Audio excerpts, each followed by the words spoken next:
ब्यारू कुंज में सखियों ने श्री प्रिया प्रीतम को रात्रि भोजन करवाया है और भोजन के पश्चात अलसाई सी मुद्रा को देखते हुए उनको विश्राम के लिए शयन कुंज में चलने की प्रार्थना की है।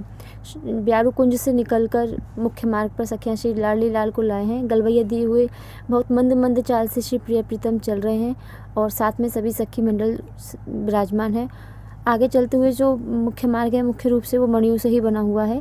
उसके दोनों ओर के जो गमले हैं वो भी मणियों से बने हैं और उनमें मणियों के ही फूल लगे हुए हैं।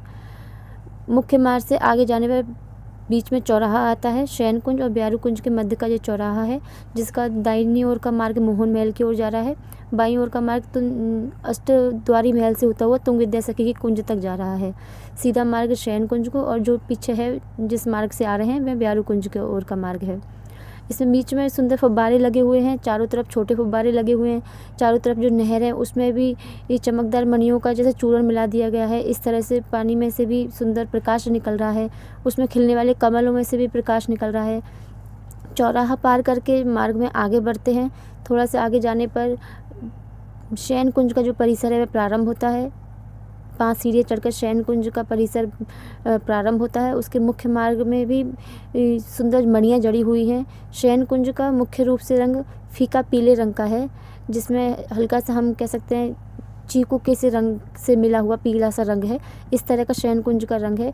मणिमंडल गहरे रंग का है, परंतु उसमें पूर्ण रूप से इसी रंग की मणियाँ जड़ी हुई हैं और विभिन्न प्रकार की आकृतियाँ और कलाकृतियाँ बनी हुई हैं। मणिमंडल पर चारों तरफ गमले लगे हुए हैं, जिनमें सुंदर पीले फीके पीले रंग के फूल खिले हुए हैं। इसी रंग की मणियों के गमले बने हुए हैं। मुख्य रूप से जो मणिमंडल के मध्य में बरामदा है उस पे भी इसी तरह के फीके पीले रंग की मणियों से कुंज का निर्माण हुआ है। इसमें चारों तरफ 12 द्वार हैं और चारों तरफ बरामदे में खंभे लगे हुए हैं। फीके पीले रंग की मुख्यता वाले इस कुंज में जो फुलवारी है वह भी इसी रंग की बनी हुई है। आगे अंदर सुंदर बीच में एक सैया है, सर्वतोभद्रनी सैया नाम से मुख्य सैया है, जिस पर शयन के समय श्री प्रिया प्रीतम विश्राम करेंगे। इसके बगल में एक सुंदर चौकियाँ रखी हैं दोनों तरफ, जिस पर एक पर पीकदान रखी हुई है, एक पर जल की झाड़ी और जल पान के लिए गिलास रखे हुए हैं। मणि में सुंदर गिलास रखे हुए हैं। जो द्वार हैं उन पर सोने की चिक बंधी हुई है और जिन पर रेशमी डोरी बंधी हुई है। हर द्वार के मध्य में एक खिड़की है। खिड़कियों पर जो झरोके जालियां बनी हुई हैं उन पर स्वर्ण की लताएं चढ़ी हुई हैं। इन लताओं का रंग और इनमें खिले हुए फूलों का रंग भी फीका पीले रंग का ही है। अंदर बहुत सी मणियों की लड़ियाँ लटकी हुई हैं। ये सभी मणियाँ फीके पीले रंग की हैं।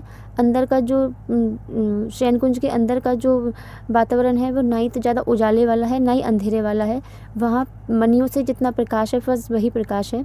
इस कुंज के चारों ओर का जो वातावरण वह हेमंत ऋतु का है, परंतु अंदर जो मणियाँ हैं उनसे ऊष्मा प्रकट होती रहती है, जिससे अंदर का वातावरण सम है। ना अधिक ठंडक है ना अधिक गर्मी का ही मौसम है।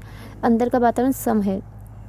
इसमें चारों तरफ जो पर्दे लगे हुए हैं, खिड़कियों और दरवाजे के ऊपर का जो हिस्सा है कुंज का, वहाँ शयन की जो लीला है उस तरह की चित्रकारी चारों तरफ की गई है, जो प्रिया प्रीतम के मन में और भी अधिक प्रेम को और सखियों के मन में अधिक प्रेम को बढ़ाने वाली है। शयन कुंज आते हुए श्री प्रिया प्रीतम को लाडली सी सभी सखियाँ मणिमंडल पर लाती हैं। मणिमंडल पर उसकी सुंदर शोभा को निरखते हुए उनको शयन कुंज की ओर अंदर ले जाते हैं। इस वक्त अलसाए हुए श्री प्रिया प्रीतम है, पूरे दिन की थोड़ी सी थकान भी है और उसके बाद अब जो सैया है उस पर श्री प्रिया प्रीतम को विराजमान करते हैं।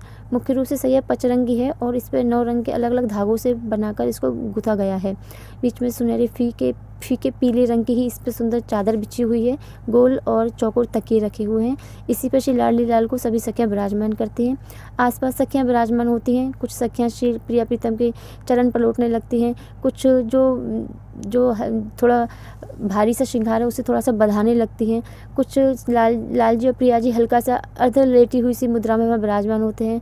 वहाँ पर सखियाँ सीधे श्री प्रिया प्रीतम को शयन न करा के अलग अलग बातें, जैसे कभी पहेलियाँ पूछने लग जाते हैं, कभी चुटकुला करने लग जाए चुटकुला सभी अलग अलग सखियाँ बोलने लगती हैं, जिससे उस वक्त का जो वातावरण है पूरा हास्यप्रद सा रहे और एकदम हल्के मन से श्री प्रिया प्रीतम शयन में जाएं।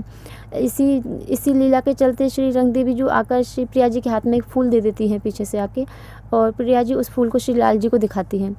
तो श्री राधा जी के हाथ में सुंदर सुंदर फूल पुष्प श्वेत। राधा पूछे कृष्ण से, कृष्ण नाम न लेत। श्री प्रिया जी लाल जी के तरफ एक फूल बढ़ाते हुए इशारों में पूछती हैं कि इसका नाम बताइए।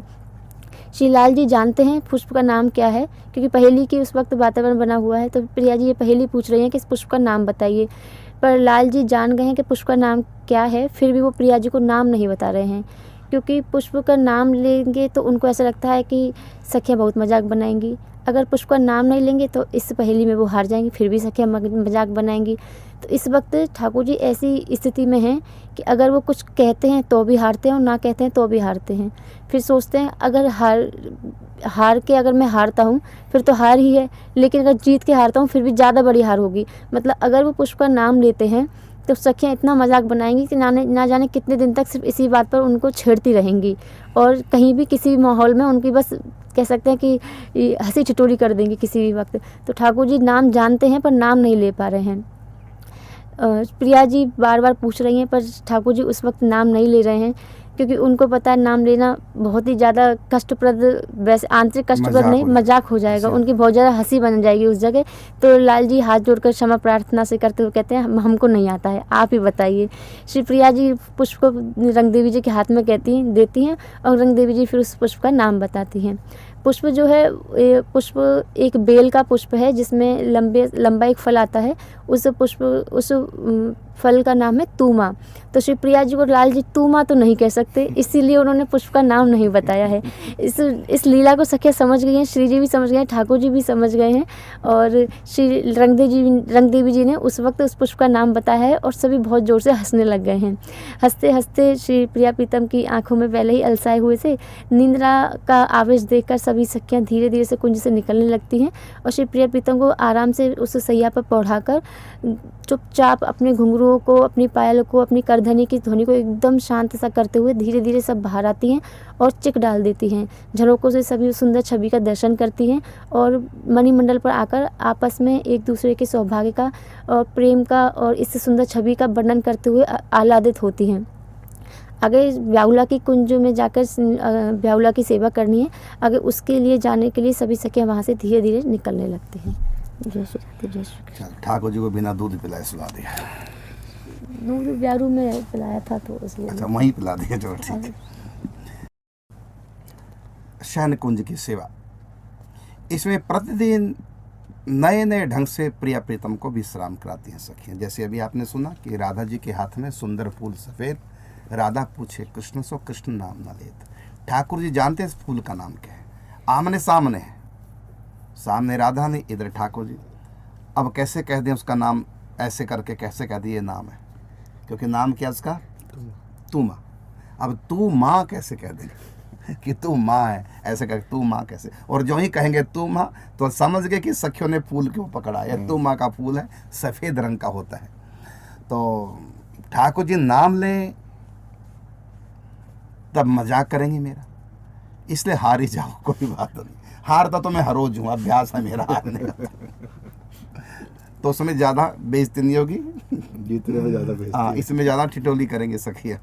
तो इसलिए कहती हमें नहीं पता इसका नाम, तब रंग देवी जी से कहती हैं तूमा नाम।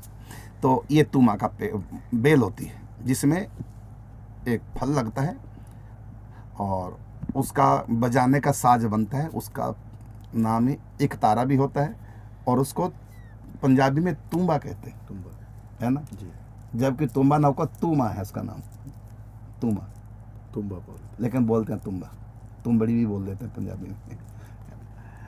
तो ये तूमा, तो उसका पेड़ का नाम है तूमा। ये बरसाने में बहुत लगते हैं तूमा, जो वहाँ है ना, क्या बोलते हैं, सुरोखर में वो लगा के रखते हैं। उससे संतों के कमंडल भी बनते हैं, आपने देखा होगा, बीच में से पतले होते हैं, ऊपर नीचे से मोटे, डमरू की तरह। तो उसमें से 2 कट लगा के और उसके डंडी बन जाती है पकड़ने की, उसको भी तुम भी बोलते हैं। संत भिक्षा के लिए रखते हैं, उस फल की बनती है, उसके फल ऐसे लगते हैं। और कई बार पूरा गोल भी फल होता है, तो उसके भी काट के ऊपर से 2 जगह से काटते हैं, बीच में डंडी निकल आती है पकड़ने वाली, हत्था, और फिर वो तुम्बा बन जाता है भिक्षा के लिए। तो उसका जो फूल होता है सफ़ेद रंग का होता है, तो वो फूल था तूमा का फूल। तो ऐसे सखियाँ प्रिया प्रीतम हमेशा रस रंजन, सुख देना, बातों का सुख, खेल का सुख, गायन का सुख, हंसी मजाक का सुख, यही वहाँ प्रेम के दिव्य खेल चलते।